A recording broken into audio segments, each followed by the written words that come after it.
in the Constitution. So a lot of strides were made in the 2010 Constitution.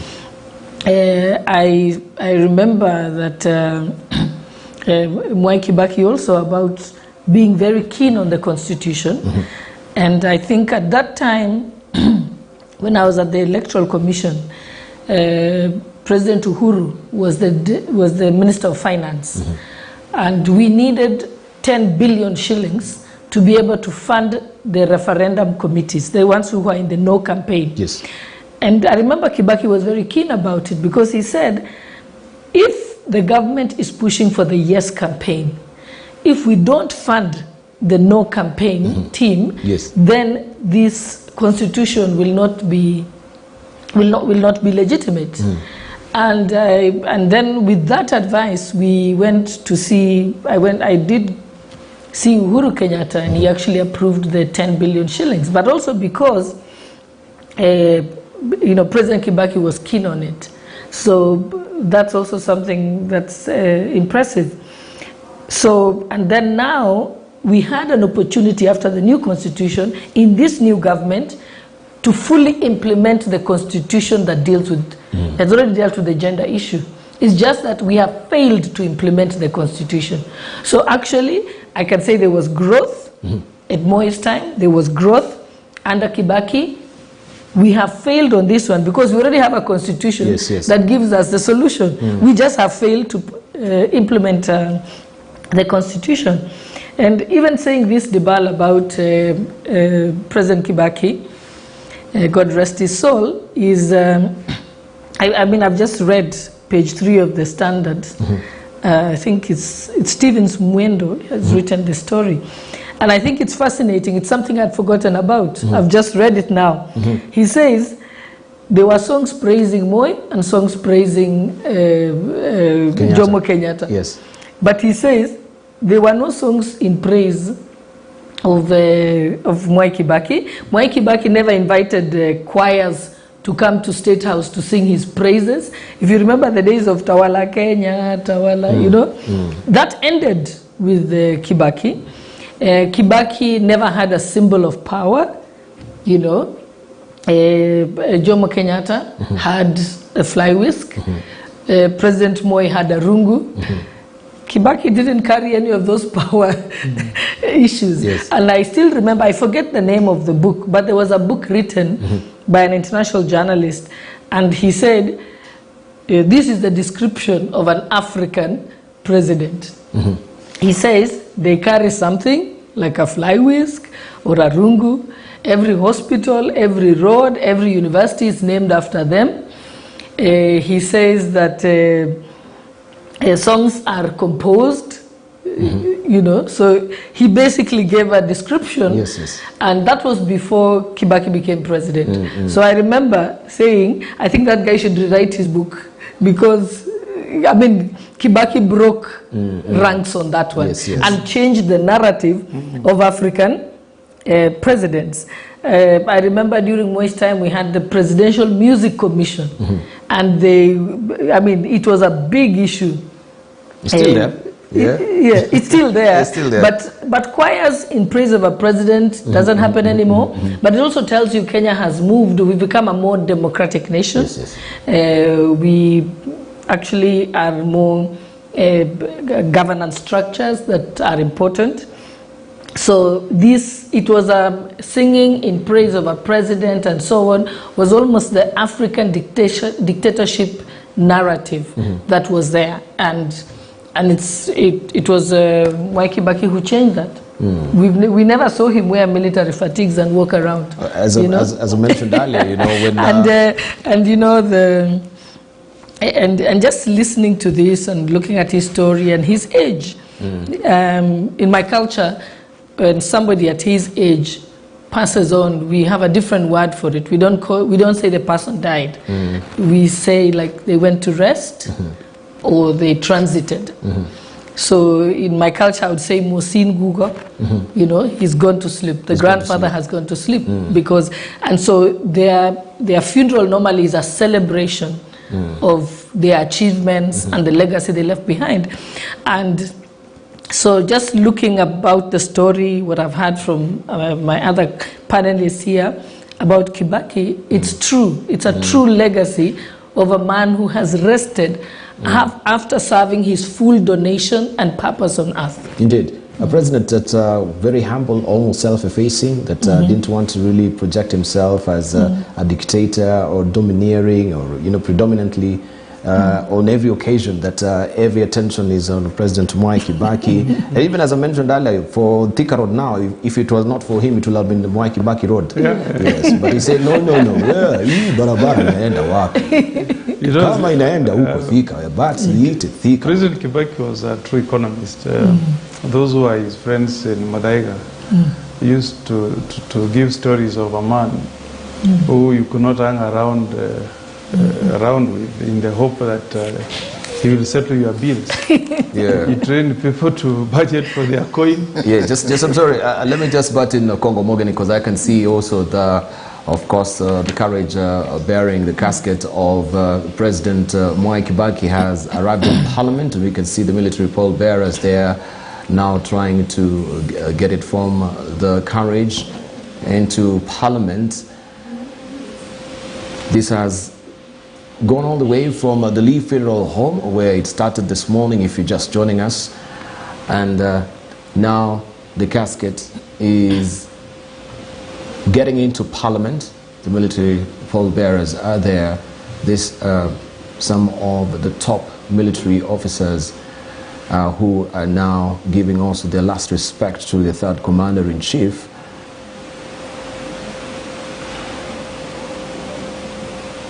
And I remember, just like Moi, Kibaki also will be given 19-gun salute following the strict military tradition for the late commanders-in-chief.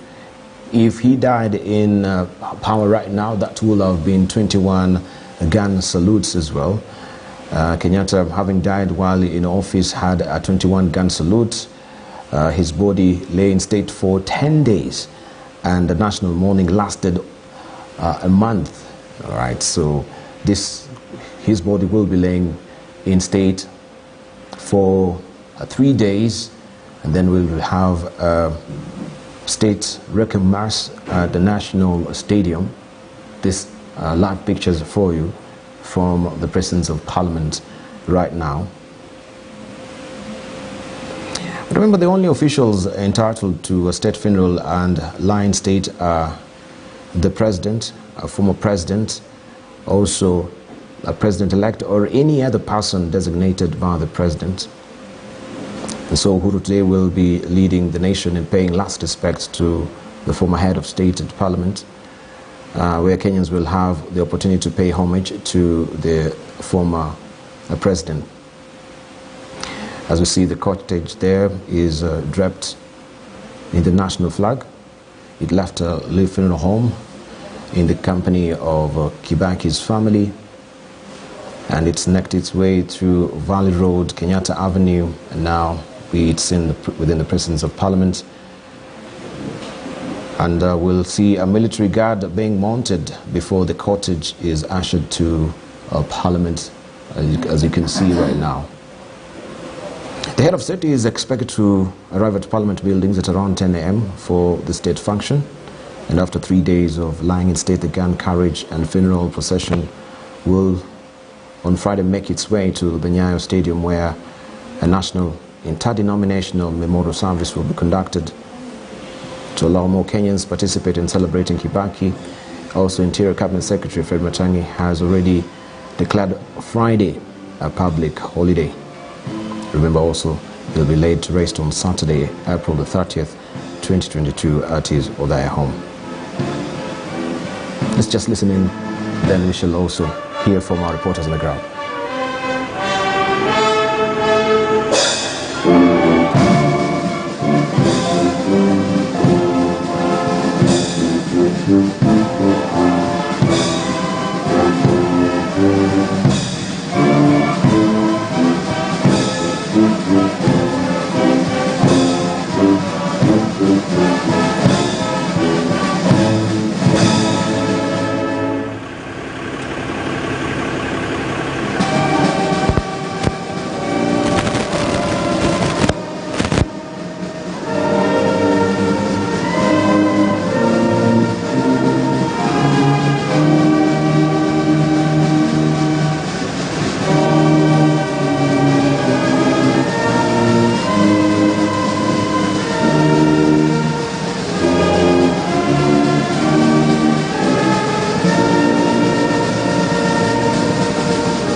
So the joys of live TV and of course the sadness of it, of course losing that particular signal. We'll go back to it where you are watching the procession there in Parliament of the casket of the late President Kibaki, which was being carried by the military carriage there to the presence of Parliament to be received by President Uhuru Kenyatta at 10 a.m. today.